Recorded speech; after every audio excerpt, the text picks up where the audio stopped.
J'ai toujours été sceptique lorsque j'entendais parler d'expériences de mort imminente. Je pensais qu'il s'agissait d'inventions ou d'illusions du cerveau, dans ces dernières secondes. Mais tout a changé quand cela m'est arrivé. Je m'appelle Raphaël Martins.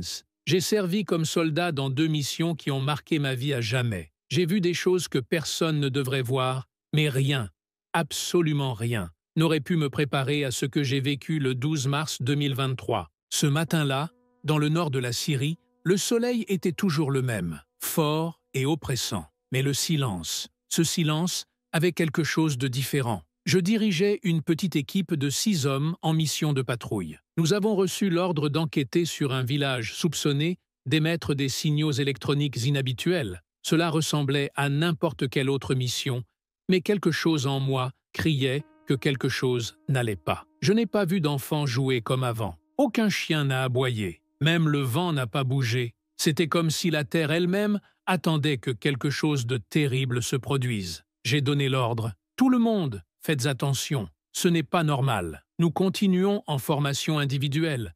Chaque étape plus tendue que la précédente. Le ciel était clair. Pas d'avion, pas d'oiseau, rien. Puis je l'ai entendu. Un sifflement subtil, presque imperceptible, comme si l'air était déchiré. J'ai levé les yeux. Je n'ai rien vu. J'ai cligné des yeux. Et puis, le monde a tout simplement disparu. Il n'y avait aucune douleur, aucun son, aucun avertissement, juste du vide. J'ai découvert plus tard que mon corps avait été projeté à près de 10 mètres par l'explosion d'un drone. Mais à ce moment-là, je n'ai rien compris à tout cela. C'était comme si j'avais franchi une porte invisible. En un clin d'œil, il n'était plus en guerre, je n'étais plus sur Terre. La prochaine chose que je savais, c'est que je me tenais pieds nus, dans un champ qui semblait sans fin. Il n'y avait ni soleil, ni ciel, mais tout brillait comme si la lumière venait de la terre. Je me suis regardé. Pas d'uniforme, pas d'armes, mais complètement en paix. Je me sentais libre de tout ce qui était inutile. C'est alors que j'ai senti une puissante présence derrière moi. Je me suis retourné rapidement et j'ai vu, lui, il ne marchait pas. Il n'a pas flotté. Il a simplement erré. Un homme d'une lumière si intense qu'il semblait habiller le ciel lui-même, sans ailes, mais avec une autorité qu'aucune arme sur terre ne pourrait surpasser. « Tu n'es pas perdu, Raphaël », dit-il d'une voix qui semblait remplir chaque cellule de mon être. « Vous avez été appelé à quelque chose de plus grand. » Mon cœur s'est presque arrêté. Je savais qui était devant moi. C'était Jésus-Christ. Il s'est approché de moi et a continué. « Tu es mort en accomplissant ta mission. Mais j'ai permis que cela se produise, parce que j'ai quelque chose à révéler, et que tu dois le dire au monde. »« Dis quoi ?» ai-je demandé, sentant un frisson parcourir mon âme. « Ce temps est beaucoup plus court que vous ne l'imaginez, » répondit-il. Soudain, le champ a commencé à s'ouvrir, comme si un immense voile se déchirait, et ce que j'ai vu m'a coupé le souffle. J'ai observé le moment exact de ma mort, non pas comme un souvenir, mais comme quelqu'un qui l'observait de l'extérieur. J'ai vu le drone, j'ai vu les tirs autorisés à des milliers de kilomètres, j'ai regardé le code s'exécuter dans une salle de contrôle froide, et en un seul clic, tout était terminé. Mais ce qui m'a le plus choqué, ce n'est pas l'attaque elle-même, c'est ce qui s'est passé ensuite. Depuis les ombres de la fumée, j'ai vu des créatures sombres se déplacer parmi les corps. Ils n'ont pas attaqué, ils collectaient, comme s'ils étaient là pour porter quelque chose d'invisible aux yeux humains. Surpris, j'ai demandé « Quelles sont ces choses ?» Jésus restait à côté de moi, regardant fixement la scène, sans détourner le regard. Et c'est là que j'ai compris que la vraie bataille n'était pas celle que j'avais laissée derrière moi dans le désert. Les scènes que j'ai vues par la suite m'ont brisé intérieurement. J'ai vu des âmes perdues, piégées dans un vide de confusion. Des hommes qui sont morts en croyant se battre pour quelque chose de plus grand, mais qui étaient en réalité du mauvais côté, dans le mauvais royaume. Cette expression « le mauvais royaume », cela ressemblait à un coup dans la poitrine. Je croyais vraiment que je me battais pour le bien. Je croyais que nous l'étions tous. Jésus a entendu mes pensées et a répondu avant même que je parle. Vous combattiez, mais seuls ceux qui combattent en alignement avec mon royaume sont rassemblés pour la gloire. C'est alors qu'il m'a montré quelque chose d'encore plus dur à supporter. Des soldats, des amis, des hommes que je connaissais bien. Ils n'ont pas crié avec leur bouche, mais leurs âmes ont crié de désespoir et de regret. Ils ne sont pas allés vers la lumière. Ils ne sont pas descendus dans les ténèbres. Ils étaient piégés, suspendus, comme figés entre 2 mondes. Jésus me regarda et dit avec un profond sérieux, « Ils sont morts, pleins de fierté, mais sans but. » Mon cœur s'emballa. « Alors pourquoi moi? Pourquoi suis-je ici ?» ai-je demandé, la voix brisée. Le regard de Jésus a changé. Il y avait maintenant une urgence qui brûlait dans ses paroles, parce qu'en 2025, le monde entrera dans une guerre que peu de gens reconnaîtront. Ce ne sera pas une guerre pour la terre ou le pouvoir, mais une guerre pour la vérité. Une guerre entre la lumière et la tromperie. Et j'ai besoin de voix qui savent se battre. Mais je ne suis qu'un soldat, murmurai-je, me sentant petit. Jésus sourit et répondit, « C'est exactement pour ça que tu as été choisi. » C'est alors qu'il m'a montré une sorte de portail. Mais il n'était ni en pierre, ni en bois. C'était composé de ma propre histoire. J'ai vu, comme dans un miroir, chaque choix que j'avais fait, chaque mensonge raconté, chaque prière solitaire, chaque instant où je levais les yeux vers le ciel en me demandant si Dieu existait vraiment. « Vous devez passer par ce portail, » dit-il. « Mais seul ce qui est éternel peut passer. » J'ai fait un pas vers ce portail vivant et j'ai eu l'impression que des morceaux de moi commençaient à tomber. Ma colère, ma honte, mes médailles, ma culpabilité. Tout est tombé comme une vieille armure dont je n'avais plus besoin. De l'autre côté, il y avait une lumière, mais pas une lumière vide. C'était une lumière vivante qui semblait respirer, sentir, chanter. J'étais entouré d'êtres. Ce n'étaient pas des anges, ce n'étaient pas des personnes, c'étaient des témoins, martyrs, des croyants ordinaires morts dans la foi. Ils m'ont regardé et secoué la tête, comme s'ils savaient déjà pourquoi j'étais là. L'un d'eux murmura « Dis-leur, Raphaël, le temps n'est pas ce qu'il paraît. » Un autre a ajouté « 2025 sera le début de la douleur annoncée dans l'Apocalypse. » J'ai regardé Jésus et avant de demander, il a ouvert le ciel devant moi. Ce que j'ai vu est quelque chose auquel le monde n'est pas encore prêt à faire face. Il n'y avait pas de temps là-bas. C'était comme si tout était en attente, attendant que quelque chose commence. En franchissant ce portail, j'ai senti que chaque molécule de l'espace était vivante, consciente de ma présence et du plan éternel de Dieu. J'ai regardé mes mains, ou ce qu'il en restait. Je n'avais pas de chair, mais j'avais une forme. J'étais fait de quelque chose de plus pur, de plus vrai. Je me sentais plus vivant que je ne l'avais jamais ressenti de toute ma vie. Il n'y avait ni terre, ni ciel, juste une immensité vivante de présence et de but. C'est alors que j'ai vu des rayons de lumière dorée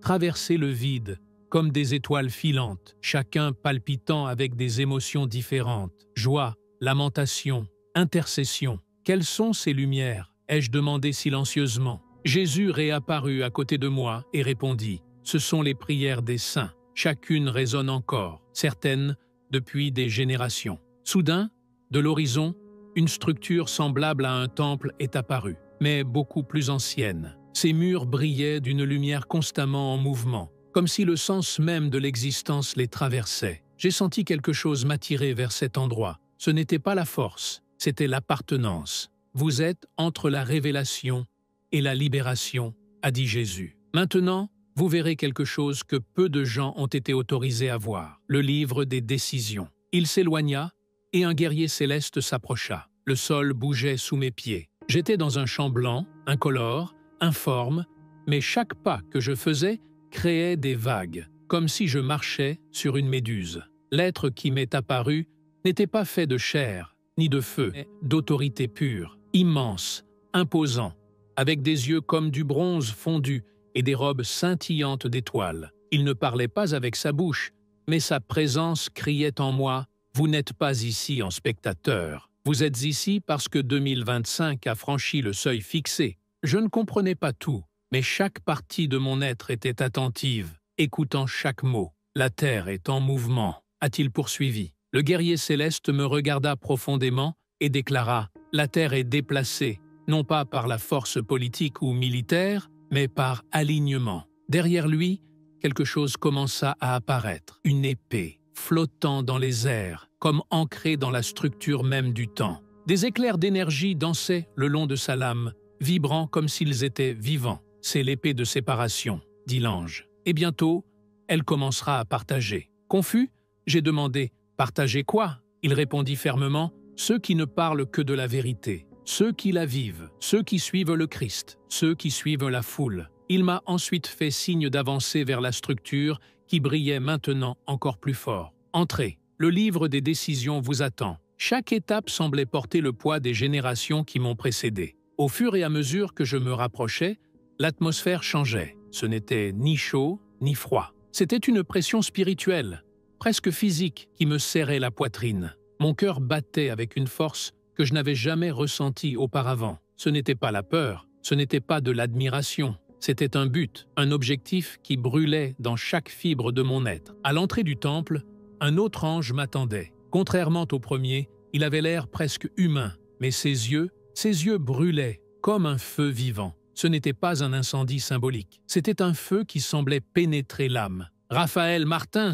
a-t-il déclaré. « Vous n'avez pas été appelé par la mort, mais par décret. Ce n'est pas votre départ. Je ne savais pas si je devais courir ou tomber à genoux. Mais pourquoi ? Pourquoi moi ?» ai-je demandé, la voix tremblante. Il s'est approché, a posé sa main sur mon épaule et a parlé comme s'il connaissait déjà chaque partie de mon histoire. Parce que tu as porté la mort sans te laisser consumer par l'amertume. Parce que tu détenais la vérité, même en silence. Parce que tu as été choisi, avant même de prendre ton premier souffle. L'ange toucha alors la porte. Un vent puissant a soufflé et avec fracas, il s'est ouvert. Au centre se trouvait une seule salle circulaire. Les murs brillaient de langues vivantes, l'hébreu, l'araméen, le latin, l'anglais et des langues que je n'avais jamais vues. Au milieu de la pièce, sur un piédestal qui semblait fait de pierres vivantes, reposait un livre gigantesque. « Ceci est le livre des décisions finales de la terre », dit l'ange. « Qu'est-ce qui est écrit dessus ?»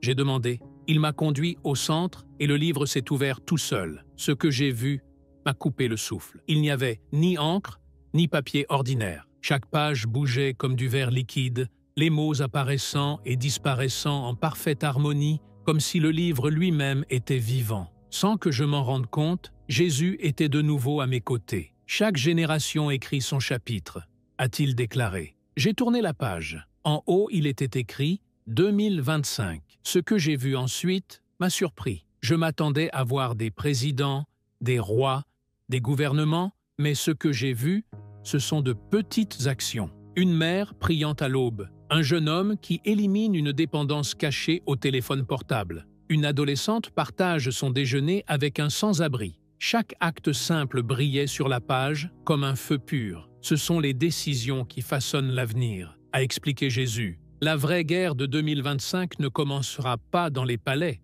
mais dans les salles silencieuses, dans des cœurs qui s'abandonnent loin des yeux du monde. Mais ensuite, la page a changé. Des lignes sombres ont commencé à se former, non pas noires, mais vides, comme des trous dans l'histoire. Il s'agissait de choix non faits, de pardons non accordés, d'amours inexprimés, de prières jamais dites. Jésus toucha la page et dit tristement « Ces absences créent des lacunes, et l'ennemi n'a pas besoin d'une invitation, juste d'une ouverture. J'ai vu ces défauts se transformer en ombre rampante, se propager à travers le livre. Mon cœur pesait, mais Jésus, avec un regard plein d'espérance, posa la main sur la page et déclara « Mais il y a encore de l'espoir, parce que chaque jour continue de s'écrire, et vous leur rappellerez cela. » Le livre se referma doucement, comme s'il savait que c'était à nous d'écrire le reste. Le roi se révèle. L'environnement a commencé à changer. La lumière n'est pas venue comme un foyer, mais comme une présence vivante. Le temple tout entier trembla. Les étoiles au plafond semblaient s'arrêter. Et puis,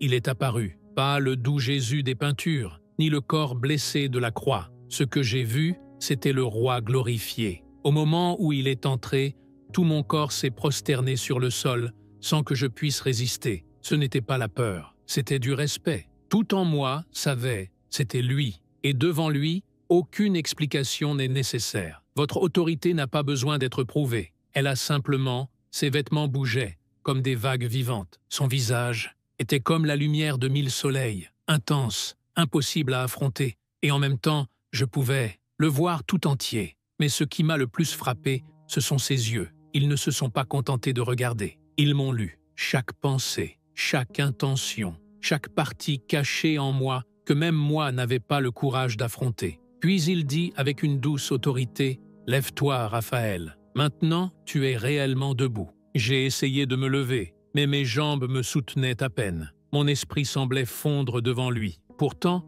Il ne me considérait pas comme un juge, mais comme un commandant qui connaît bien son cœur de soldat. Vous avez demandé pourquoi vous aviez été choisi, a-t-il poursuivi. J'ai juste hoché la tête. Je ne pouvais pas parler. Parce que vous comprenez ce que sont les ordres, les sacrifices et les capitulations. Mais ce que vous avez vécu sur terre n'était que l'ombre. Je suis la réalité. Il a ensuite levé la main et, comme s'il déchirait l'espace qui nous entourait, m'a montré la terre. Mais ce n'était pas une image satellite froide. C'était vivant. J'ai vu la planète palpiter, changer, et au loin, quelque chose approchait. Je vous montre ce qui commencera en 2025, a-t-il déclaré. Non pas pour que vous ayez peur, mais pour que vous prépariez ceux qui ne voient pas encore. Ce que j'ai vu ensuite était incroyable. Sous moi, l'année 2025 ne bougeait pas comme les dates d'un calendrier. C'était comme une immense toile vivante avec des milliers de fils s'étendant dans toutes les directions. Chaque mèche brillait, s'assombrissait, selon les choix des gens. Ce n'est pas le destin, dit Jésus. Ce n'est pas gravé dans la pierre, c'est vivant. C'est réactif. 2025 est une charnière, pas la fin, mais le début de la grande séparation. Il a agité la main et 2 chemins ont commencé à se former sous mes yeux. Le premier était un chemin de lumière, fragile au début, imperceptible. Mais à mesure que les gens revenaient à la foi, à la vérité, à l'amour véritable, cette lumière devenait de plus en plus forte. J'ai vu des familles se réunir dans la prière. J'ai vu des petites reprises, pas dans les stades, mais dans les salons. Le deuxième chemin était sombre, rapide, bruyant, plein de technologie. J'ai vu des gens collés à leurs écrans, anesthésiés, divisés, distraits, des générations entières séduites par une fausse sagesse, une tromperie déguisée en illumination. Ils échangent leur discernement contre des données, a déclaré Jésus. J'ai vu des églises se diviser, non pas sur la doctrine, sur l'engagement.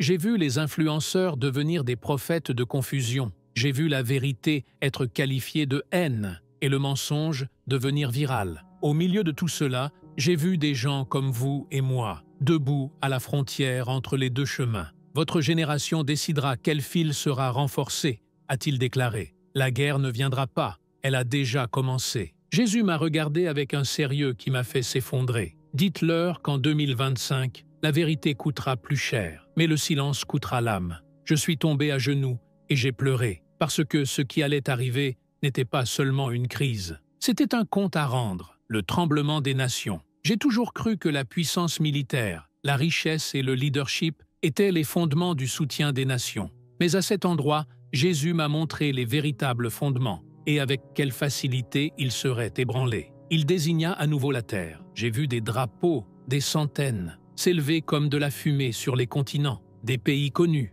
d'autres que je n'avais jamais vus. Un à un, les drapeaux se mirent à flotter. La force des nations ne réside pas dans leurs armées, a dit Jésus, mais chez les justes qui vivent en eux. J'ai vu les marchés financiers trembler comme des feuilles sèches au vent. Les gouvernements tentent de maintenir le contrôle par la peur et la manipulation. J'ai vu des dirigeants monter et descendre du jour au lendemain, pas pour les guerres, mais pour exposition spirituelle. Jésus m'a montré comment les corruptions cachées tolérées pendant des années seraient révélées, et comment ceux qui avaient acquis une influence sans intégrité tomberaient de manière dévastatrice. Ma justice ne tarde pas, a-t-il déclaré. Elle est parfaitement synchronisée. J'ai vu des alliances entre nations, fragiles et fondées sur la convenance, se briser sous la pression. J'ai même vu des systèmes religieux qui juraient de représenter le Christ s'effondrer de l'intérieur. Mais au milieu de ce chaos, j'ai aperçu des petits groupes, presque invisibles.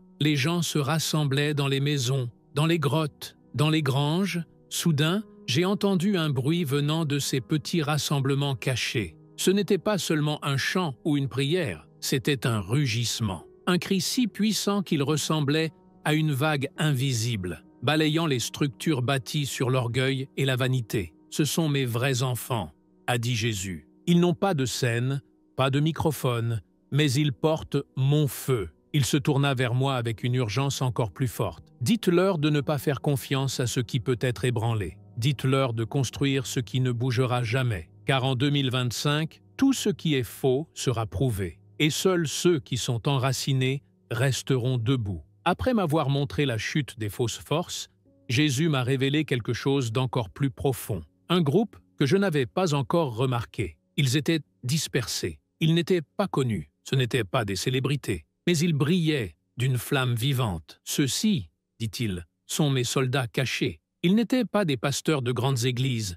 ni des personnages célèbres. C'étaient des concierges, des infirmières, des veuves, des adolescents, des prisonniers, des hommes et des femmes qui ne sont peut-être jamais montés sur scène auparavant. Mais il y avait quelque chose chez eux, un sceau invisible au monde, mais clair comme le jour dans l'esprit. Une marque qui palpitait comme un feu dans leur cœur, fidèle, obéissant, inébranlable. Jésus m'a montré que la bataille de 2025 ne serait pas gagnée par ceux qui auraient le plus de followers ou de plateformes, mais par ceux qui étaient vraiment alignés avec le ciel. Ils ont appris à m'écouter en silence, a-t-il déclaré. Ils ne cèdent pas à la peur du rejet. Ils ne vendent pas la vérité pour des applaudissements. Ils aiment la vérité plus que le confort. Leurs prières, leurs prières étaient comme des armes. Chaque fois que l'un d'eux se mettait à genoux, je voyais des ondes de choc balayer les fils du destin que j'avais vus auparavant. L'obscurité s'est retirée, la tromperie s'est dissipée, les anges ont été envoyés comme la foudre.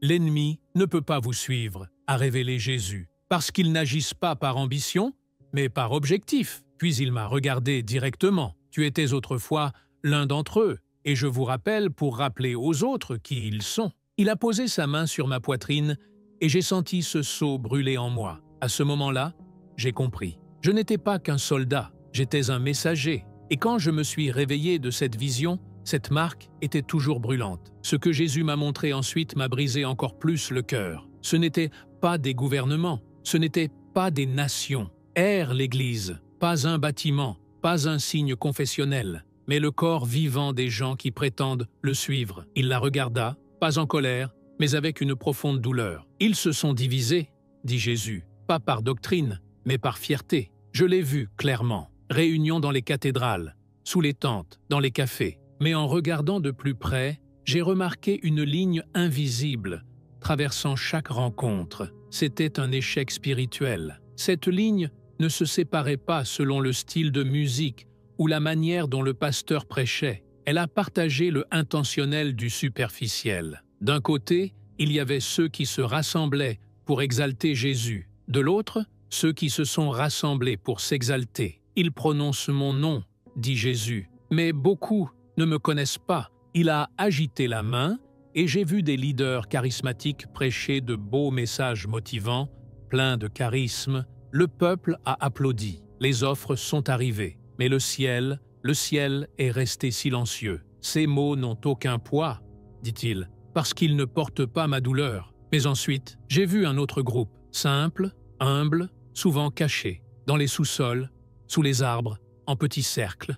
Leur voix n'était pas exercée, leur structure n'était pas belle, mais leurs prières résonnaient comme tonnerre dans le ciel. Ceux-ci sont mon reste, a dit Jésus. Ils ne s'inclineront pas devant la culture, ils ne me trahiront pas pour des applaudissements. Mais pourquoi me montres-tu tout ça? Ai-je demandé, le cœur lourd. Il m'a regardé avec des yeux mêlés de tristesse et d'amour, car en 2025, la division sera publique. Les églises qui marchaient autrefois ensemble se sépareront, pas à cause des détails, mais à cause du vrai. Dites-leur de choisir maintenant, dit-il, parce que les secousses ont déjà commencé. Puis Jésus se tourna vers quelque chose qui ressemblait à un nuage sombre s'élevant de la terre. Mais ce n'était pas de la fumée, ils étaient écrans. Des écrans brillants, sans fin, téléphones portables, tablettes, panneaux d'affichage numérique, objectifs intelligents, dispositifs neuronaux cachés derrière les oreilles. J'ai vu des gens de toutes les nations. Barrages, pas comme les robots, pas possédés, anesthésiés, déconnectés de la réalité. Ceci est le grand voile, dit Jésus. Distraction, déguisés en connexion. J'ai vu des gens défiler sans fin sur les écrans. Des lives parfaitement montés. Scandales fabriqués de toutes pièces. Divertissements sans fin. Ils ne s'en rendaient même pas compte. Leurs esprits mouraient de faim, alors que leurs esprits étaient remplis de des algorithmes au lieu de la vérité. Et puis, j'ai vu quelque chose qui m'a glacé le cœur. J'ai alors vu une foule agenouillée, mais pas devant Dieu. Ce n'étaient pas des idoles de pierre ou de bois. Ils étaient idoles numériques. Des générations entières nourries par de faux prophètes créés par l'intelligence artificielle. Des messies virtuels qui prêchaient des messages confortables qui n'exigeaient ni repentir, ni sainteté, ni renoncement. La tromperie de 2025 ne viendra pas par la violence, a déclaré Jésus. Il viendra chercher du réconfort. Il m'a montré comment même les chrétiens seraient engloutis par cela. Suivre les influenceurs plus que les Écritures, je cherche des signes dans TikTok au lieu de les chercher dans la prière. L'esprit de l'Antéchrist, a-t-il poursuivi, ça n'aura pas l'air méchant à première vue. Cela se présentera comme un progrès, une paix et une acceptation. J'ai vu des nations entières mettre en place des systèmes numériques au nom de la santé, de la sécurité et de l'harmonie. Mais derrière tout ça, il y avait contrôle. J'ai vu des enfants élevés par des écrans. J'ai vu la vérité être réécrite par des codes. J'ai vu toute une génération entraînée à croire que la réalité est facultative. Mais j'ai conservé les voix, dit Jésus, et tu les feras sortir de leur cachette. Il m'a montré un jeune homme supprimant ses réseaux sociaux pour chercher Dieu en secret. Une femme arrachant l'implant numérique de son corps et tombant à genoux en signe de reddition. Un enseignant refusant d'enseigner des mensonges. Chacun d'eux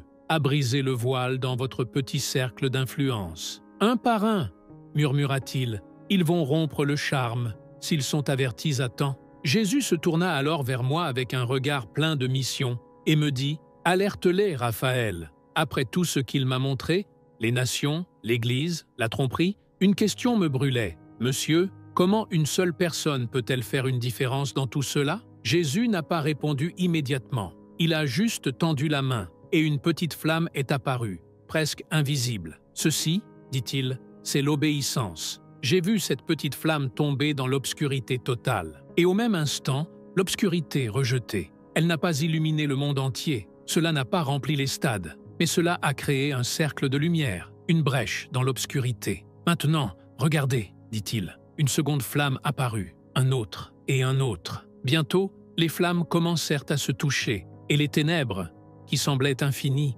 a commencé à s'effondrer comme du verre brisé. C'est ce qu'une vie peut faire, a dit Jésus, pas en criant, pas par effort, mais par une obéissance simple et constante. Il m'a montré un homme âgé qui priait chaque matin depuis 50 ans. Vos prières ont empêché 3 suicides, y compris celui d'un futur pasteur qui apporterait le renouveau dans une nation fermée. Il m'a montré une mère célibataire qui élevait ses enfants, en réalité, même quand le monde se moquait d'elle. L'une de ses filles serait chargée de traduire la Bible dans une langue interdite, apporter la lumière à des millions de personnes. Il m'a montré un prisonnier qui a pardonné à l'homme qui l'avait condamné à tort. Cet acte de pardon fait une aile entière de la prison s'il rendait au Christ. Les mesures célestes ont un impact différent, a-t-il déclaré. En 2025, ceux qui obéissent en silence contiendront les ténèbres bien plus que ceux qui crient. Je tombais à nouveau à genoux, tremblant. J'ai toujours voulu faire de grandes choses, ai-je avoué en larmes. Mais maintenant je vois, il ne s'agit pas d'être vu. Il s'agit d'être « c'est rendu ». Jésus toucha mon épaule et dit « Rappelez-leur que la plus grande guerre est gagnée en obéissance en secret. Rappelez-leur qu'une vie entièrement abandonnée fait toujours bouger le ciel. » À travers mes larmes, j'ai murmuré « Alors, utilise ma vie, Seigneur. » Je restais là en silence, avec l'image des petites flammes encore vivantes dans ma mémoire. Jésus m'a regardé avec un amour si profond, si saint, qu'il a détruit tout ce qui était faux en moi. Il n'avait pas besoin de dire quoi que ce soit. Sa présence en disait plus que ce que les mots pourraient exprimer. Mais ensuite, il m'a demandé « Es-tu prêt à y retourner ?» J'ai hésité, pas parce que je ne voulais pas obéir, mais parce que rien sur terre pourrait se comparer à cet endroit. Il n'y avait aucune crainte là-bas. Il n'y avait aucune douleur. Il n'y a eu aucune confusion. Juste la paix, vivant et infinie. Si j'y retourne,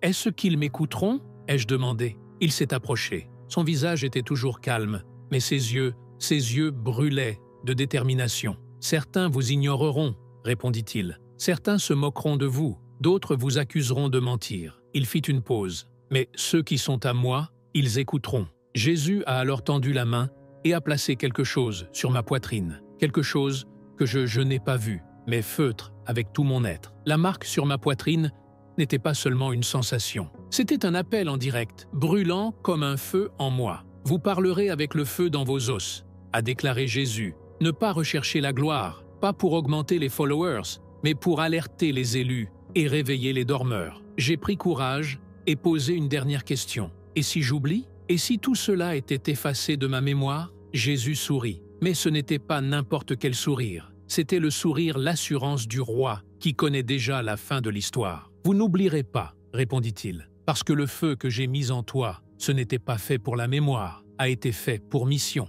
À ce moment-là, j'ai senti l'appel me tirer en arrière. Cette fois, pas comme avant, sans comprendre. Cette fois, je savais. Il est temps d'y retourner, temps de parler, temps de brûler. En un clin d'œil, tout a basculé, comme si j'étais aspiré par le temps à rebours. Une seconde, j'étais dans l'éternité. Le lendemain, j'étais retour sur terre, étouffé par la poussière et la fumée. Mes poumons me brûlaient, mes oreilles bourdonnaient. J'étais allongé parmi les décombres à cause de l'explosion qui m'avait tué. Tout autour de moi, des morceaux de métal tordus fumaient encore. Ma vision était floue, mais j'ai vu les sauveteurs courir vers moi. « Il est vivant! Nous avons des signes vitaux !»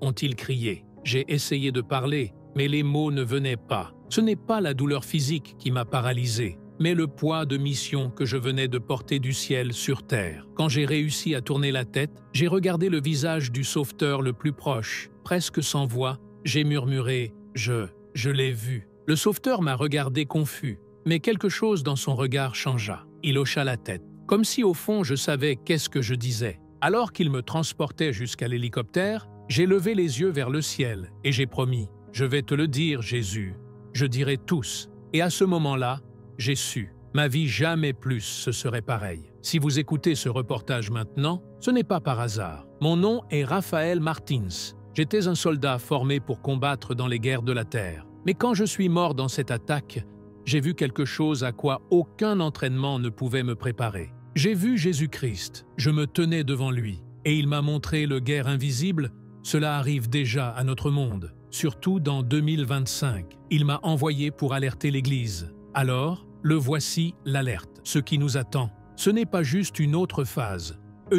Une ligne de séparation. Les tremblements ont déjà commencé. Tout ce qui est faux va tomber. Les nations seront testées. Les églises seront divisées. La technologie, je vais essayer de camoufler la vérité. Le confort défiera l'obéissance. Mais au milieu de la tempête, Jésus élève un restant. Ils ne seront pas célèbres, il ne sera pas applaudi, mais il portera le feu. Vous pouvez être l'un d'entre eux. Et toi, aucun titre n'est nécessaire. Pas besoin de scène. Tout ce dont vous avez besoin est un cœur disposé, une obéissance silencieuse, un feu qui ne s'éteint pas quand personne ne regarde. 2025 nécessitera une décision. Commodité ou conviction, engagement ou consécration, la foule ou la croix. Vous ne pourrez plus se cacher derrière la religion. Vous ne pourrez pas dépendre de la politique ou de la popularité. Jésus m'a dit clairement, ceux qui brilleront en 2025 sont ceux qui agenouillent-toi maintenant. Alors, je vous demande, êtes-vous prêt à obéir quand ça te coûte? Êtes-vous prêt à dire la vérité quand le monde te rejette? Êtes-vous prêt à tout laisser derrière vous et embrasser votre appel? Parce que pour la ligne a déjà été tracée. 1. La récolte est réelle. 1. La bataille est spirituelle. Tu es né pour cette fois. Mon nom est Raphaël Martins. UE a pris. UE, nous, Jésus. Et maintenant, je vis pour te dire que tout cela est réel.